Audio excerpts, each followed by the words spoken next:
Hello guys, आज हम लोग इंडियन कॉन्स्टिट्यूशन के 12 शेड्यूल्स को क्विक रिवीजन करेंगे और जानेंगे एक एक के बारे में। So let's start.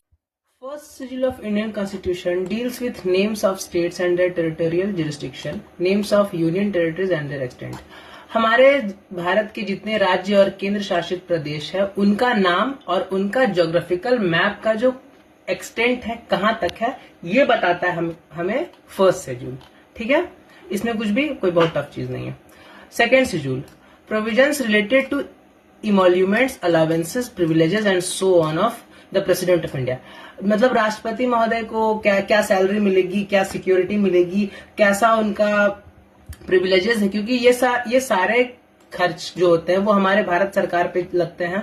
जो गवर्नर्स होते हैं स्टेट्स के, डिप्टी स्पीकर और स्पीकर जो लोकसभा के होते हैं, राज्यसभा के भी चेयरमैन और डिप्टी चेयरमैन, इसके अलावा जो लेजिस्लेटिव असेंबली मतलब हमारे जो कह सकते हैं राज्यों की जो विधानसभा होती है, उनके स्पीकर और उनके डिप्टी स्पीकर को जो अलावेंसेज मिलेंगे, जो प्रिविलेजेस मिलेंगे, जो उनकी सिक्योरिटी होगी, इन सब का खर्च जो होता है वो भारत सरकार पे होता है। तो उसका क्या लिमिट्स होगा या कितना मिलेंगे, कितना उस पर खर्च होगा, ये सेकेंड शेड्यूल तय करती है।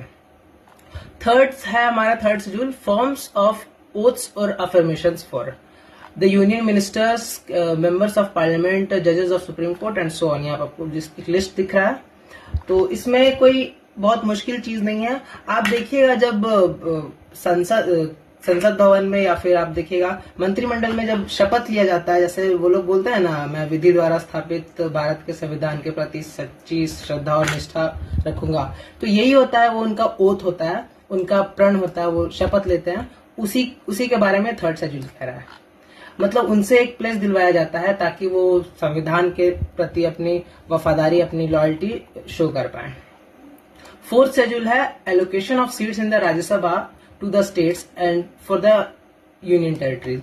अब राज्यसभा में जो सीट्स एलोकेट होती हैं वो पॉपुलेशन के आधार पे होती हैं। जैसे जितनी सीट्स राज्यसभा में बिहार और यूपी रिप्रेजेंट करती है, उतनी सीट्स मणिपुर या फिर कोई छोटे ज्योग्राफिकल एरिया की स्टेट नहीं करती है। तो आपका पॉपुलेशन और आपका एरिया के हिसाब से राज्यसभा में आपके स्टेट का रिप्रेजेंटेशन होता है, और ये फोर्थ शेड्यूल इस बारे में बताती है।